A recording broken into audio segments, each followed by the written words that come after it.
ناظرین، آج ہم بات کریں گے اٹامن امپائر یعنی خلافت عثمانیہ کے خلفاء کے بارے میں۔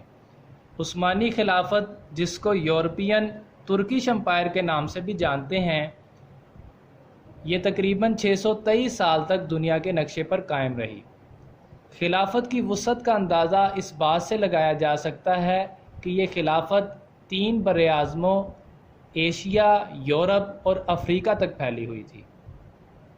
خلافت کی وسعت کا اندازہ اس بات سے بھی لگایا جا سکتا ہے کہ اس میں فوج کی تعداد 28,70,000 کے قریب تھی، لیکن ستم ظریفی کی انتہا دیکھیے کہ آج یہ خلافت عثمانیہ صرف ارطغرل ڈرامے کی حد تک باقی رہ گئی ہے۔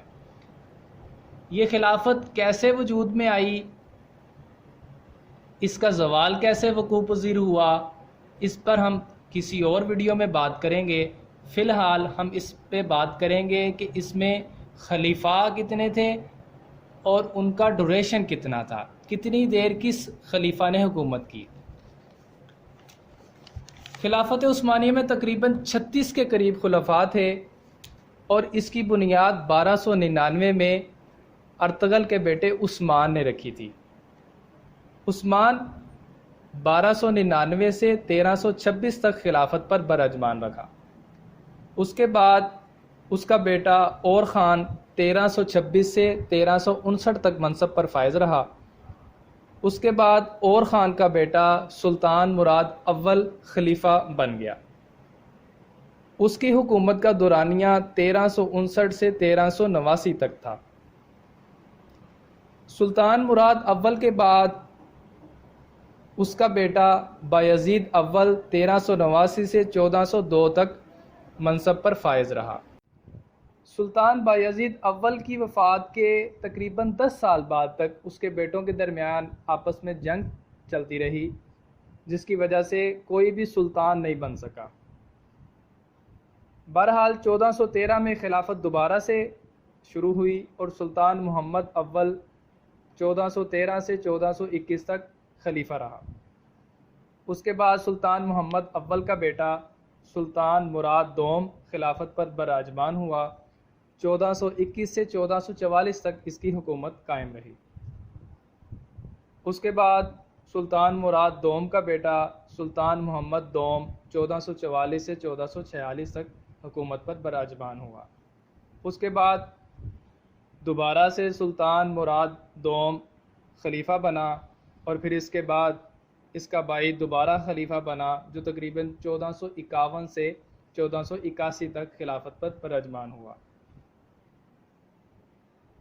اس کے بعد سلطان محمد دوم کا بیٹا بایزید دوم 1481 سے 1512 تک خلافت پر براجمان ہوا۔ اس کے بعد سلطان سلیم کی حکومت کی باری آئی۔ یہ 9ویں سلطان تھے، خلافت عثمانیہ کے 9ویں سلطان سلطان سلیم اول 1512 سے 1520 تک خلافت پر براجمان رہے۔ اس کے بعد سلطان سلیم اول کا بیٹا سلیمان اول 1521 سے 1566 تک خلافت پر براجمان رہا۔ اس کے بعد سلطان سلیمان کا بیٹا سلطان سلیم دوم 1566 سے 1574 تک خلافت پر براجمان رہا۔ سلطان سلیم دوم کے بعد اس کا بیٹا مراد سوم 1574 سے 1595 تک خلافت پر براجمان رہا۔ سلطان مراد سوم کے بعد اس کا بیٹا سلطان محمد سوم 1595 سے 1603 تک خلافت پر براجمان ہوا۔ سلطان محمد سوم کے بعد اس کا بیٹا سلطان احمد اول 1603 سے 1617 تک خلافت پر براجمان ہوا۔ اس کے بعد سلطان محمد سوم ہی کا بیٹا مصطفیٰ اول 1617 سے 1618 تک خلافت پر براجمان ہوا۔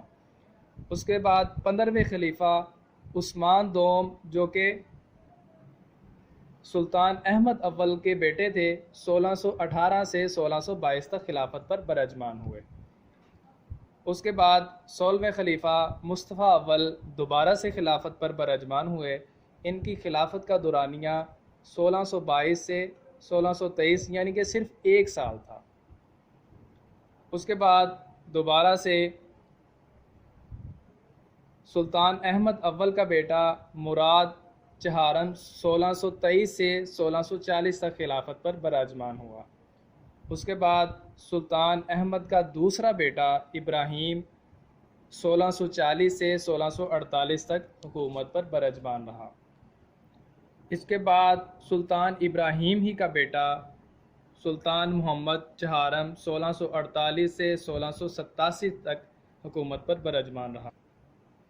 اس کے بعد سلطان ابراہیم کا دوسرا بیٹا سلطان سلیمان دوم 1687 سے 1691 تک خلیفہ رہا۔ اس کے بعد سلطان ابراہیم ہی کا ایک اور بیٹا احمد دوم 1691 سے 1695 تک حکومت پر براجمان رہا۔ اس کے بعد سلطان محمد چہارم کا بیٹا مصطفیٰ دوم 1695 سے 1703 تک حکومت پر براجمان رہا۔ اس کے بعد سلطان محمد چہارم کا بیٹا سلطان احمد سوم 1703 سے 1730 تک حکومت پر براجمان رہا۔ ناظرین، ساتھ ساتھ آپ کو یہ بتاتا چلوں کہ سلطان احمد سوم سے خلافت کا جمود شروع ہو گیا، خلافت کو ریورس گیئر لگنا شروع ہو گیا، خلافت میں بغاوت اور لوگوں کے درمیان آپس میں چیم گوئیاں شروع ہو گئی تھیں۔ بہرحال 24ویں خلیفہ سلطان محمد اول جو سلطان مصطفیٰ دوم کے بیٹے تھے، ان کا خلافت کا دورانیہ 1730 سے 1754 تک رہا۔ اس کے بعد سلطان عثمان سوم جو کہ سلطان مصطفیٰ دوم کا بیٹا تھا، اس کی خلافت 1754 سے 1757 تک رہی۔ اس کے بعد سلطان احمد سوم کا بیٹا سلطان مصطفیٰ سوم 1757 سے 1754 تک خلیفہ رہا۔ اس کے بعد سلطان احمد سوم کا دوسرا بیٹا جو اس کی دوسری بیوی سے تھا عبد الحمید اول 1774 سے 1789 تک سلطان رہا۔ اس کے بعد سلطان مصطفیٰ سوم کا بیٹا سلطان سلیم دوم 1789 سے 1807 تک خلیفہ۔